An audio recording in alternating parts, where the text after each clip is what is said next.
Ok, en este pequeño tutorial estaremos viendo cómo conectar efectivamente una aplicación desde Visual Studio utilizando ASP.NET y C# con la base de datos SQL Server. El primer proceso será pues tener obviamente activa nuestra base de datos, que para mi caso sería la base de datos universidad con la que hemos trabajado constantemente. Adicional a ello, he creado un pequeño procedimiento almacenado que lo que hace es recibir como parámetro el número de carnet y basado en ese parámetro muestra toda la información. ¿Está? Bien. Algo de lo que veremos es cómo configurar un proyecto para que funcione de la forma más, valga la redundancia, funcional o que no implique mucha complejidad. El primer paso sería crear un nuevo proyecto. Luego seleccionaríamos la parte web y seleccionaríamos aplicación web ASP.NET. Escribimos el nombre.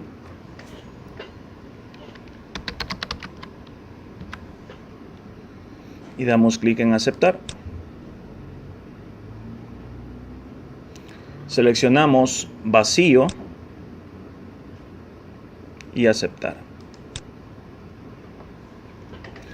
En esta parte el proyecto estará creando toda la estructura básica y luego nosotros agregaremos las respectivas carpetas correspondientes al proyecto, que serían ya los elementos que estaríamos agregando un poco más personalizados, como lo son imágenes, como lo son iconos, como lo son algún script que vayamos a agregar, alguna hoja de estilo. Y para el caso, en las próximas clases veremos algunos complementos también que podrían irse agregando a ese mismo proyecto. Esperamos a que termine de cargar.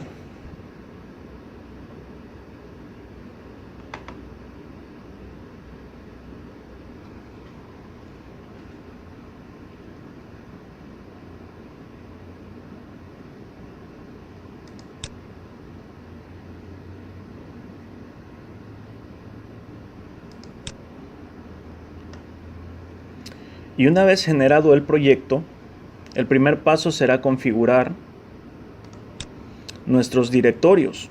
El primer directorio o la primera carpeta la agregaremos sobre el proyecto prueba 1. Este proyecto podría tener el nombre que usted desee establecer para el proyecto. Le damos agregar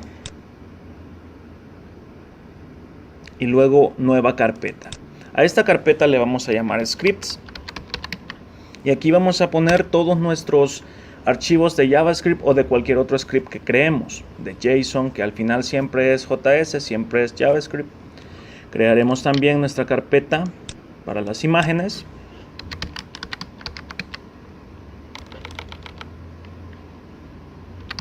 Lo vamos a estandarizar, lo vamos a ir utilizando en inglés. Images para nuestras imágenes. Luego para iconos. Icons.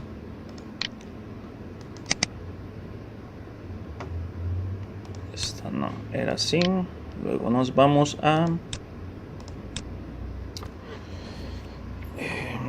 archivos o files.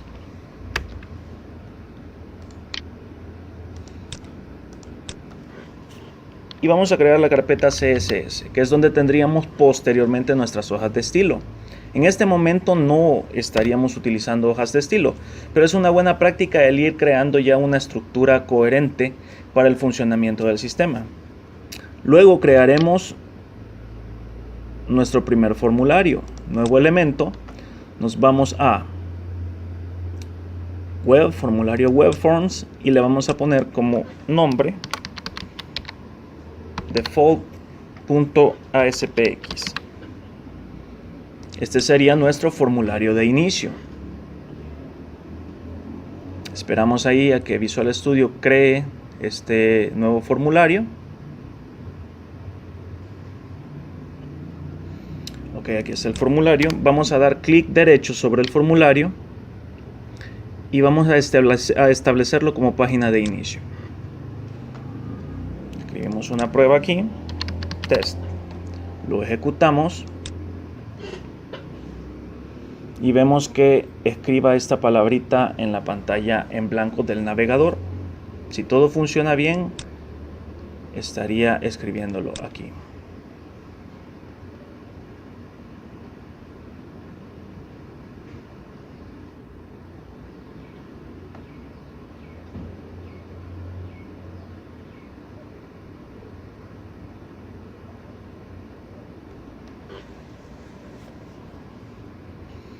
Perfecto.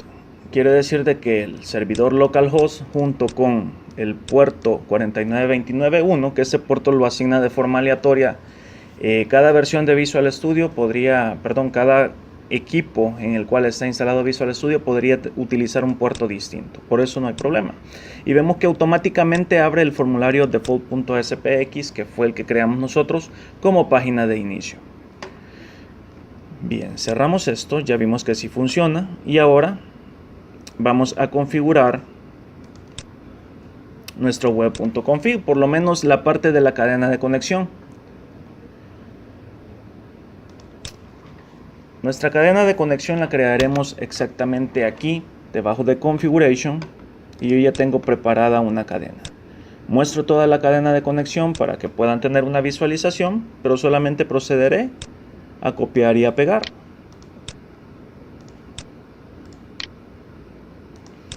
Haciendo énfasis en que esto equivaldría al nombre, luego aquí iría lo que es la cadena de conexión.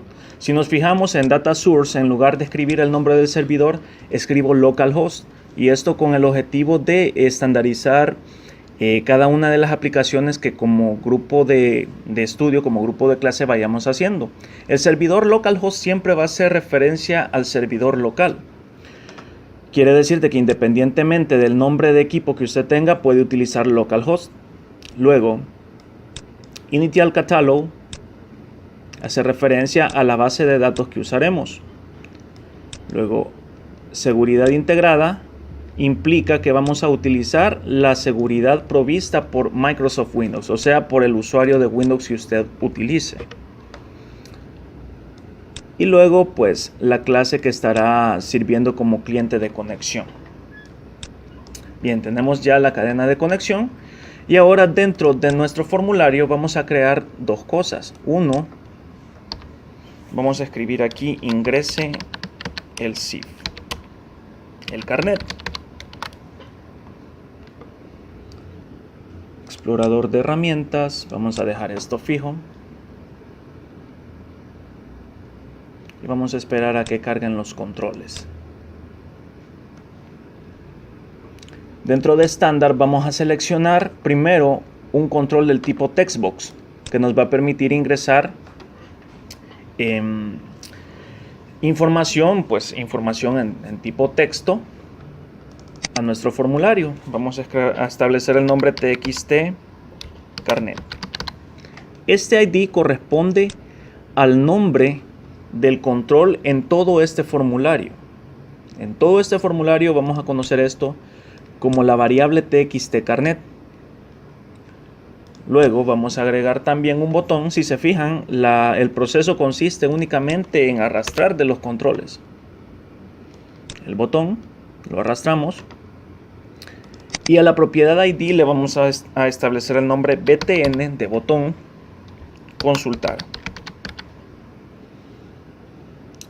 Y al texto escribimos la palabra consultar. Esto es lo que se estaría viendo sobre el botón. Si vemos en la vista de diseño, vamos a ver un botón que tiene la palabra consultar. Ok.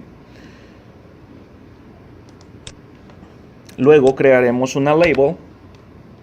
De igual forma la arrastramos. En el ID vamos a escribir lbl nombre. Y en el texto lo vamos a dejar vacío. ¿Por qué motivo? Porque no queremos que esa label tenga un texto establecido. Si vemos ahí solamente escribe el nombre. Si yo en este momento ejecuto el formulario, me van a aparecer únicamente los controles de, el texto que yo había escrito, el textbox y el botón consultar, que en este momento no hace mayor cosa. Pero si vemos, la label no está aquí. Es porque le hemos dejado vacío el texto. Bien. Ahora vamos a establecer la conexión.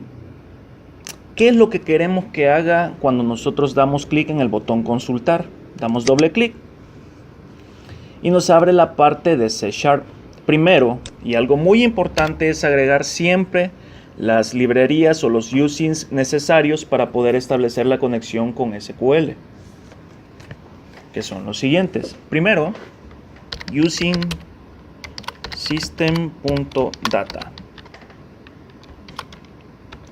Luego, using system.data.sql. Luego, using system.data.sql client. Y finalmente, para poder tener acceso al archivo de configuración o al web.config, que sería este, agregamos el último using, que sería system.configuration. Ahí está. Ya tenemos nuestras 4 librerías o nuestros 4 imports o nuestras 4 espacios de nombre. Tiene varias formas de llamársele a estos espacios de aquí. Y pues ahora ya podemos hacer uso de nuestra cadena de conexión alojada en el web.config. Lo que haremos es crear a nivel de clase. Si nos fijamos, aquí está la clase Public Partial Class Default. A nivel de esta clase vamos a crear. Esta clase va a tener siempre el nombre del formulario que nosotros estemos trabajando. ¿Por qué? Porque es como, digamos, la clase más general. Aquí creamos nuestra cadena de conexión de forma pública. Public string, que sería el tipo de dato. Connect string. Y vamos a hacerla igual a configuration manager.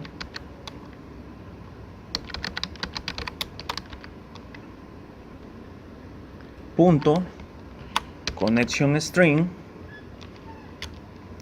Abrimos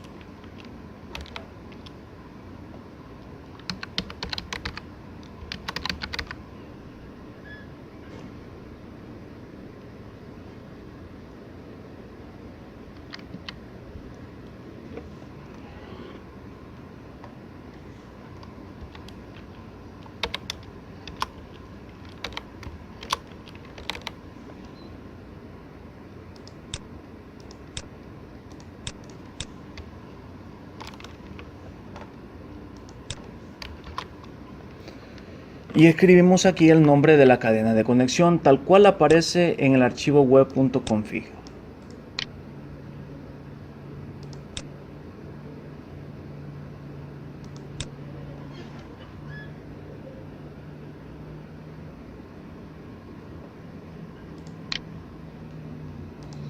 Veamos aquí.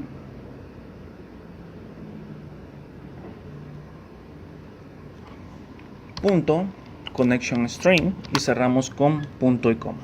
Aquí estaríamos asignando a esta variable del tipo pública dentro del formulario el valor del administrador de la configuración, la sección de cadenas de conexión y esta cadena de conexión en específico, que sería esto de aquí.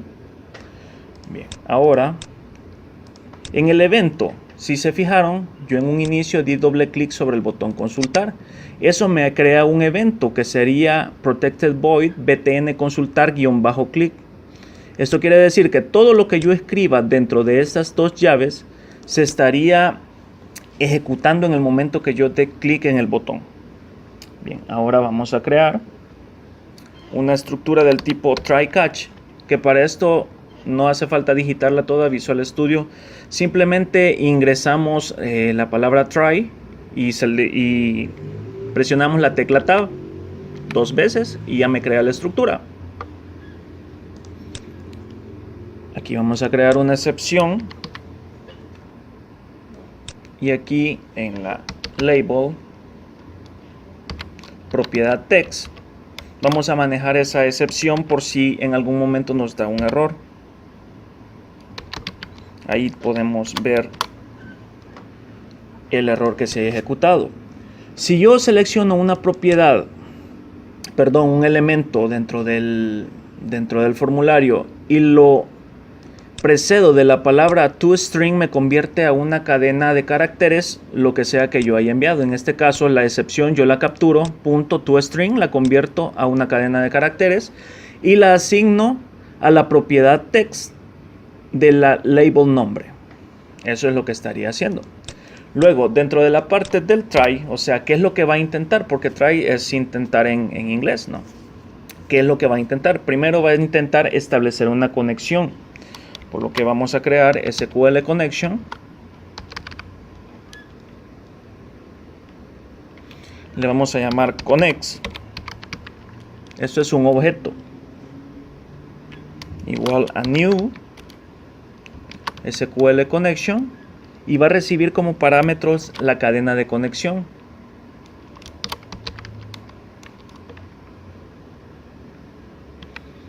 Connect string y finalizamos con punto y coma.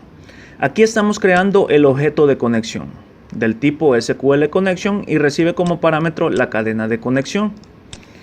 En la siguiente línea vamos a abrir esa conexión.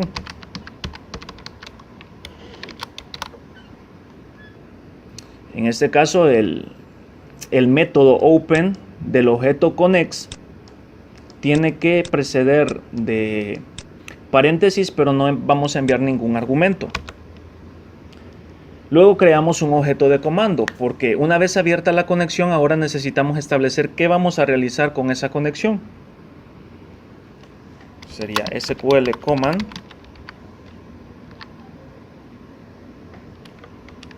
cmd, llamémosles comando cmd, y sería de igual forma un objeto igual a new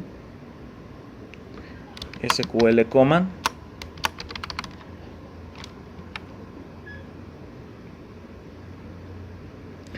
y entre paréntesis le vamos a enviar como argumento el nombre de nuestro procedimiento almacenado, que como lo tenemos en SQL se llama sp-prueba. Lo copiamos y lo pegamos aquí. Adicional a ello le vamos a mandar también el objeto de conexión. El objeto de conexión que se llama connects.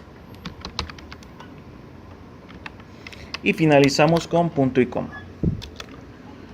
Bien, ya creamos el objeto de comando. ¿Qué le estamos diciendo aquí? Que va a haber un objeto del tipo SQL command que va a ir a ejecutar esto a través de esta conexión. En la siguiente línea vamos a establecer qué tipo de objeto es el que estamos enviando. cmd.commandType igual a commandType.storedProcedure. Ahora le estamos diciendo de que el tipo de comando que va a recibir nuestro objeto de comando es un procedimiento almacenado. ¿Por qué? Porque es lo que nosotros hemos detallado aquí. En la siguiente línea vamos a establecer los parámetros cmd.parameters.add, que sería agregar un parámetro, y dentro de comillas vamos a enviar el parámetro que nosotros recibimos de esta forma, en este procedimiento almacenado. Aquí lo puedo copiar desde SQL. El nombre tiene que coincidir, porque si no, no va a funcionar. Y ahora aquí, luego del parámetro, especificamos qué tipo de dato va a ser en SQL el que se va a recibir. SQL dbType.varchar. Finalmente, seleccionamos el valor del control desde donde lo vamos a tomar, que sería txtcarnet.propiedadText. Bien, resumiendo esta línea de código, decimos de que al objeto de comando vamos a agregar un parámetro llamado carnet. que es del tipo de dato varchar en SQL o en la base de datos, y que su valor va a ser igual al contenido del textbox Carnet en su propiedad text. Quiere decir que lo que yo digite en esta cosa se va a enviar en el momento que yo dé clic a este botón.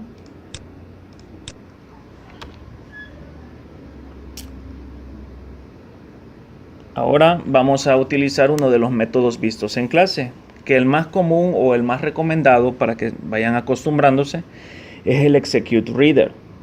Vamos a crear primero un objeto del tipo SQL data reader.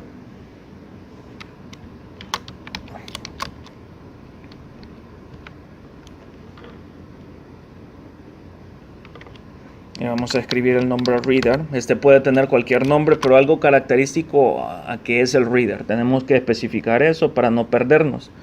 Y luego el reader es igual al comando punto execute reader, que sería el método que estaríamos utilizando. Entre paréntesis, como argumento vamos a mandar el comportamiento del comando, command behavior.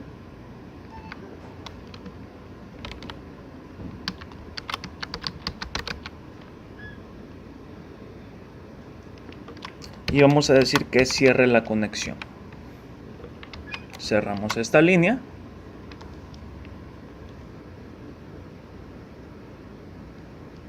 Vamos a crear un objeto del tipo data table.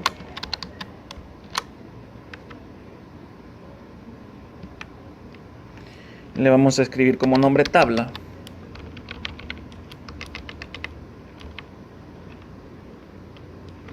Que va a ser una nueva data table. No le enviamos nada como argumento. Y luego nos encargaríamos de llenar esta tabla con lo que obtenemos del reader. ¿Cómo hacemos eso? Hacemos tabla.load, que es cargar la información de reader dentro de la tabla. Es lo que hace este comando.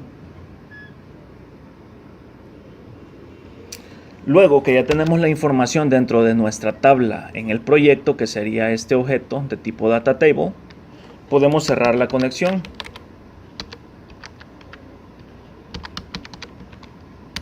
Es muy importante este proceso, el de cerrar la conexión. Aquí la aperturamos luego de crearla, y una vez que hemos dejado de utilizarla, pues lo correcto es cerrarla.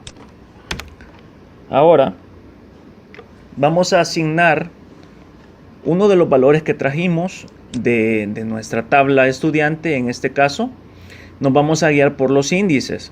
Los índices en SQL van desde 0 hasta n campos que pueda tener una tabla.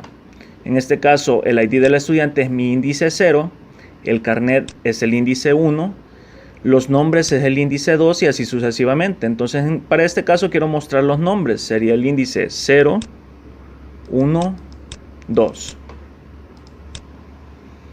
Entonces a la label nombre propiedad text le vamos a asignar lo que hayamos traído en la tabla.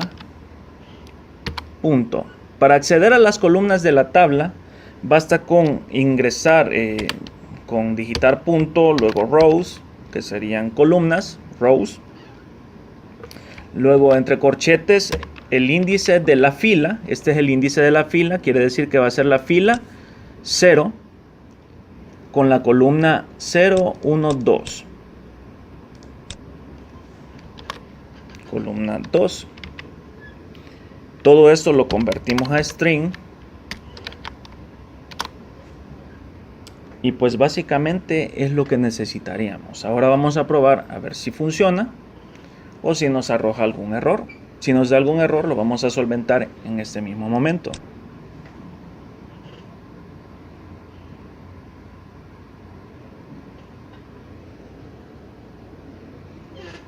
Bien, ingreso el carnet, veamos el ejemplo, dice 2019-06, voy a ingresar el 2019-07. Le doy consultar y me muestra los nombres de la persona. 8, 09, 10. Y como veíamos en clase, si nos salimos del rango, el 2019-11 sabemos que no existe. Y si le damos consultar, lo que me muestra es un error. Dice system.indexOutOfRange exception, que quiere decir de que el índice que estoy ingresando o que el índice que estoy buscando está fuera del rango. No hay ningún dato en la base de datos que me retorne información a través de este carnet. Es lo que menciona. Entonces, para esto nos sirve el haber puesto aquí en la label number.text lo que retorne la excepción. Si esto no se ejecuta la parte del catch y ahí nos estaría mostrando esa excepción. Aquí el x.toString es todo esto que vemos aquí, es todo esto. Pero de lo contrario, tiene que funcionar bien, mostrar los nombres.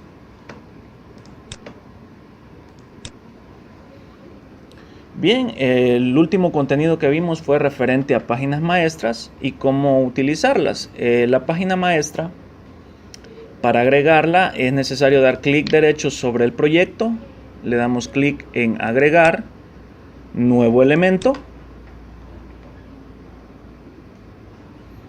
y dentro de los elementos de Visual C# Web tiene que haber una opción que diga Web Forms con página maestra o formulario de página maestra. Seleccionamos, escribimos un nombre, algo significativo. En mi caso estoy utilizando prueba 1 como nombre, pero si su sistema en sí tiene un nombre específico, utilizamos el nombre específico del sistema. Creamos la página maestra y si nos fijamos ya tenemos dos formularios, el default.spx y prueba 1.master. Si queremos agregar una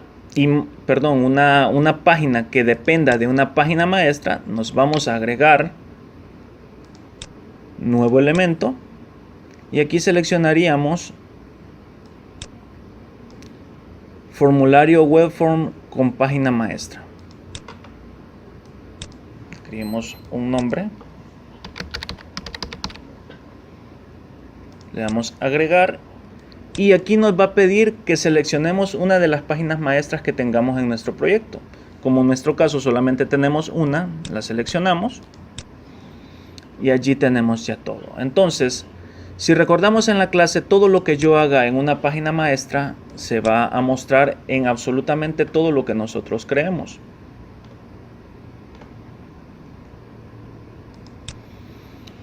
Agregamos, por ejemplo, dentro de la página maestra un texto que va a decir: este es el encabezado de la página maestra. Vamos a agregarlo en una etiqueta H1.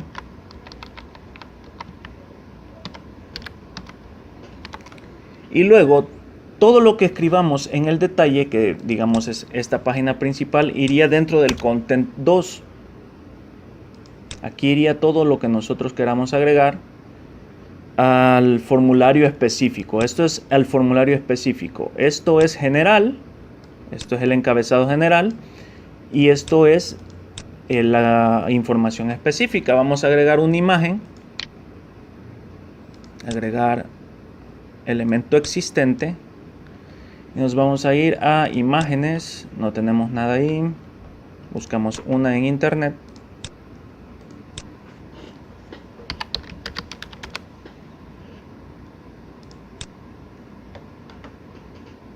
Y seleccionamos esta imagen, por ejemplo.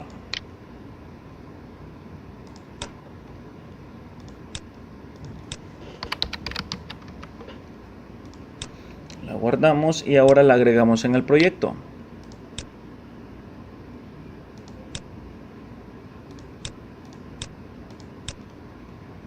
Ahí tenemos ya la imagen y para insertarla simplemente agregamos una etiqueta del tipo IMG. Estas son etiquetas HTML. src es el source o es la ubicación del archivo y aquí vamos a decir de que la imagen está alojada en images pleca se llama música1.jpg. Procuremos que cuando utilizamos imágenes no dejar espacios en blanco, porque eso tiende a dar problemas. Ok, si se fijan, en este formulario no está el encabezado que decía este es el encabezado que habíamos establecido aquí, el encabezado de la página maestra, pero sin embargo, si yo le doy ver en vista diseño, perdón, si doy primero guardar todo y luego en vista diseño, me aparece como si esta parte del encabezado estuviera asignado al formulario principal, pero si vemos ese texto no está aquí. Entonces ahí es donde vemos la parte de la página maestra. Y esto lo dejaríamos hasta acá. Nos quedaríamos con el uso de páginas maestras y posteriormente estaríamos ampliando más contenidos.